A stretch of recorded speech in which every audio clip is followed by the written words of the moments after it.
Hello and good afternoon, good morning, good afternoon, and welcome to today's Powerboost.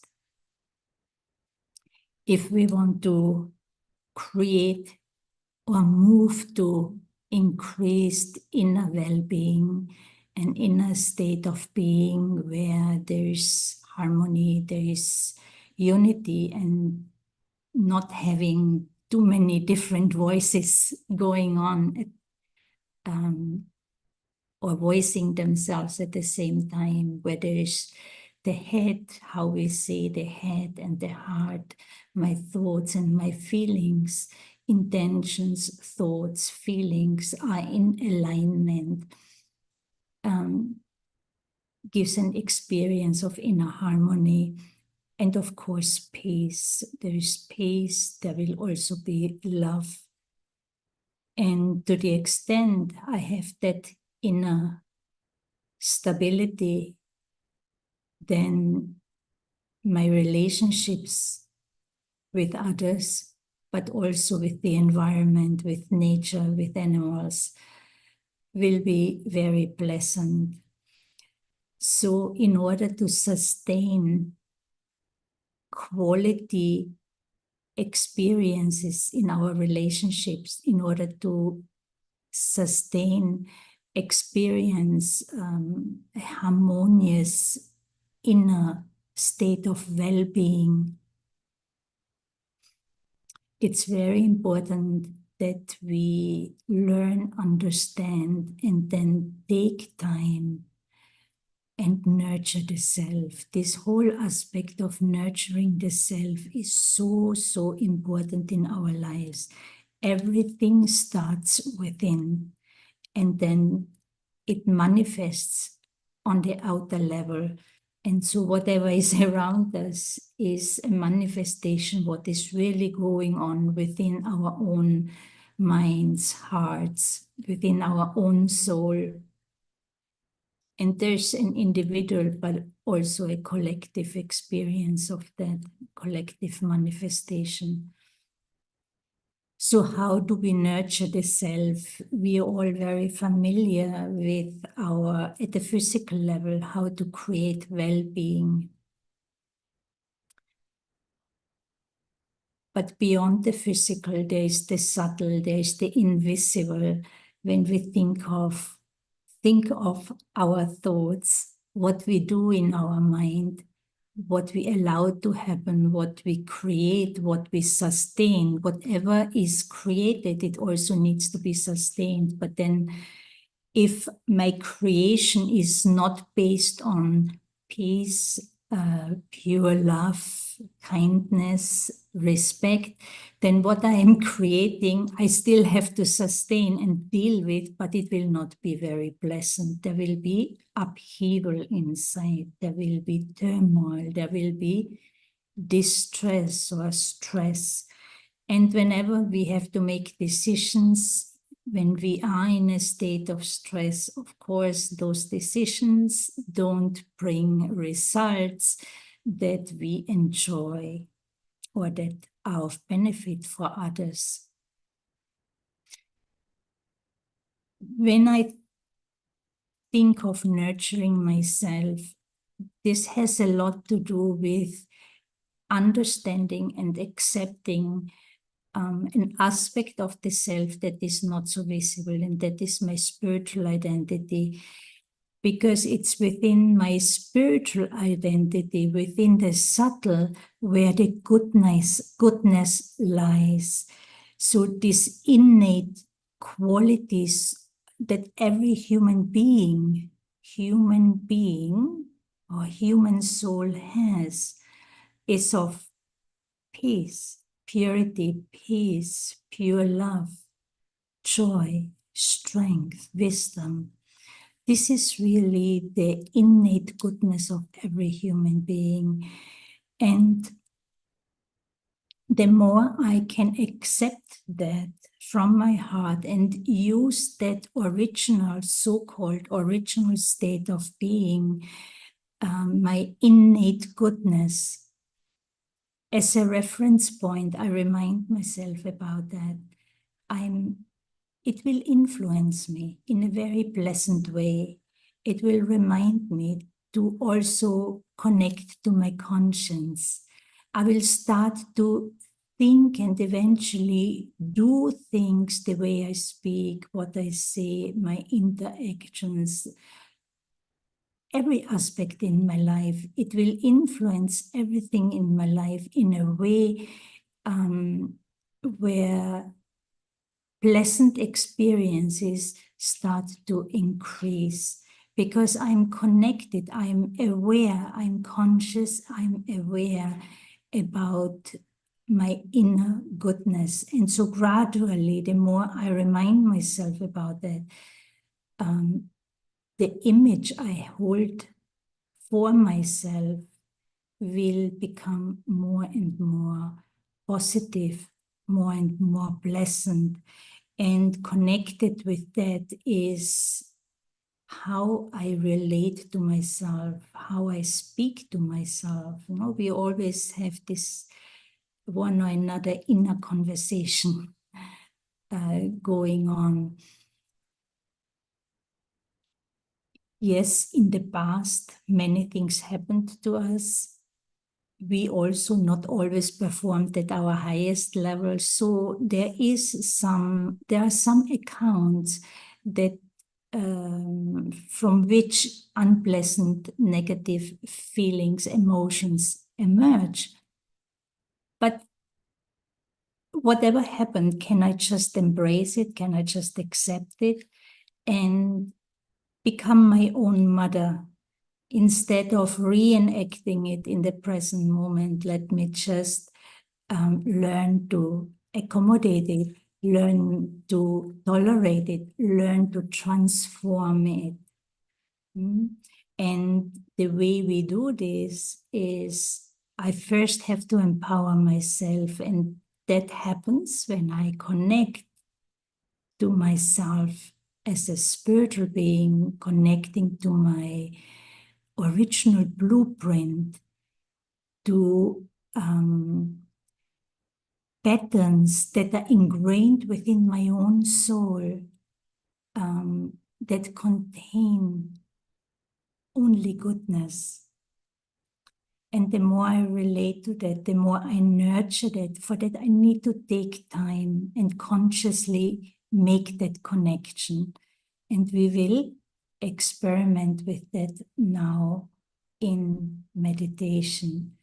And so the more we practice this, the way I will talk to myself will be more and more uplifting, encouraging, accepting, forgiving. It will be respectful. And so I'm moving more and more towards and into my own light. And whatever attitude I express towards myself, whatever attitudes I use to deal with my own shortcomings, same attitudes I will also then use when dealing with others, interacting with others. So how I relate to myself, I will relate to others. So everything begins with me, within me, and at the core of my being, that's where all the goodness lies. So that's why it is a journey inward and going deep within. So let us pause and move into a reflection. So I sit quietly and take a moment to prepare to go on a journey inward. To do so, I remind myself about the physical environment I am in, the different experiences, sensations I have based on the 5 bodily senses, sense organs. I feel, I hear, I smell, I see. But let us now temporarily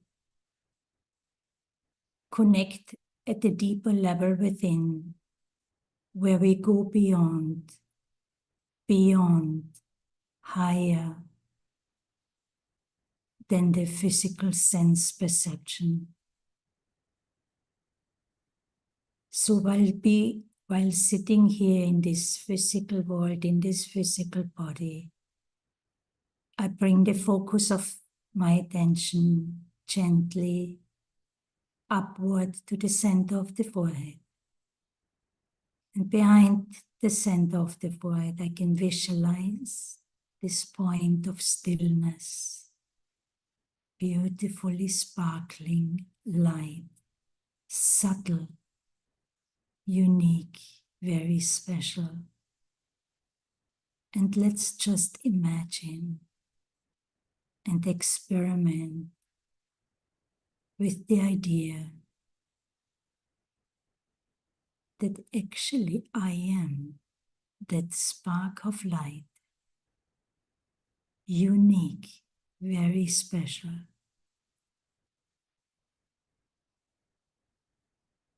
And within that tiny dot of light,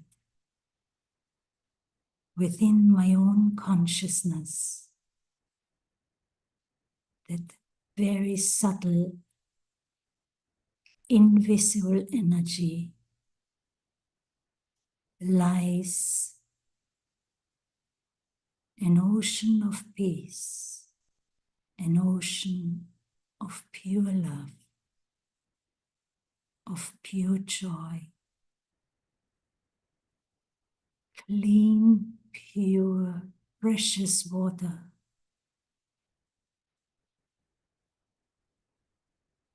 The water that is completely still. It becomes a mirror,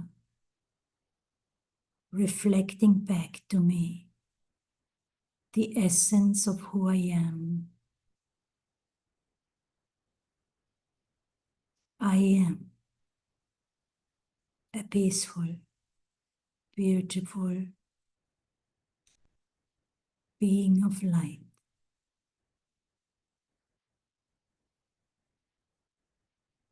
I am that. And in addition, I have these incredible abilities to think, to feel, to choose, to make decisions. But wisdom says to use those abilities only after I am stable in that inner experience of my own light, in my own peace, stable within my own self, in my quality, my original quality of peace, serenity. There's calmness, like the water, completely still. My mind has become quiet, still. But I'm still alert, awake.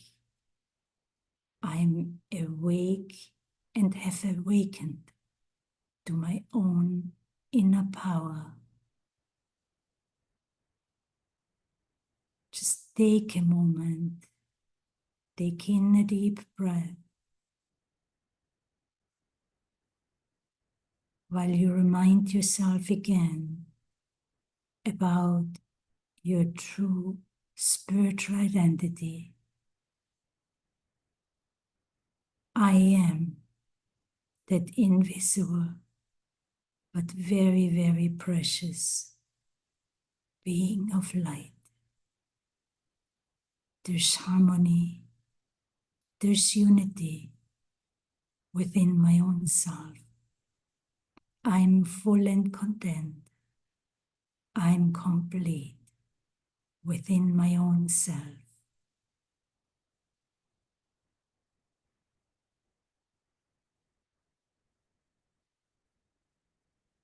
Yes, this is reality.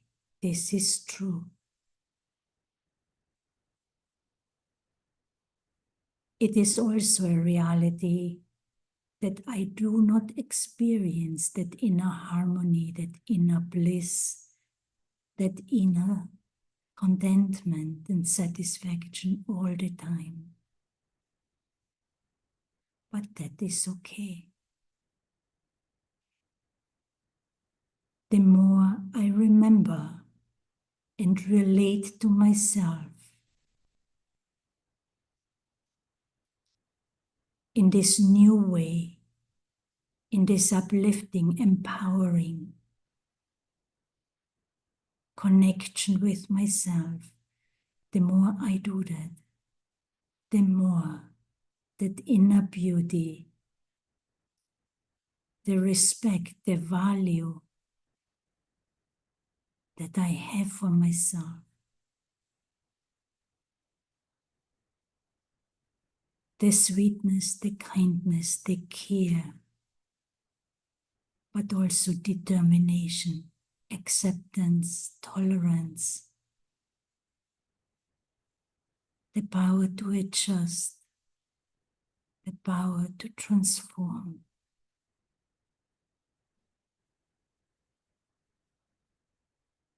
will become more and more of a reality, and that inner goodness will be more and more experienced through my intentions, through my vision of myself, through my words, my actions, interactions, and relations. Because to the extent that I nurture and nourish my own inner well-being, I'll give that same value, interest, and relevance in my interactions and relationships with others, with other human beings, the animal kingdom, with nature, the elements. It is that inner peace, that inner pure love, that inner joy, vibrations of this higher frequency that will positively affect everyone and everything around me. Om Shanti.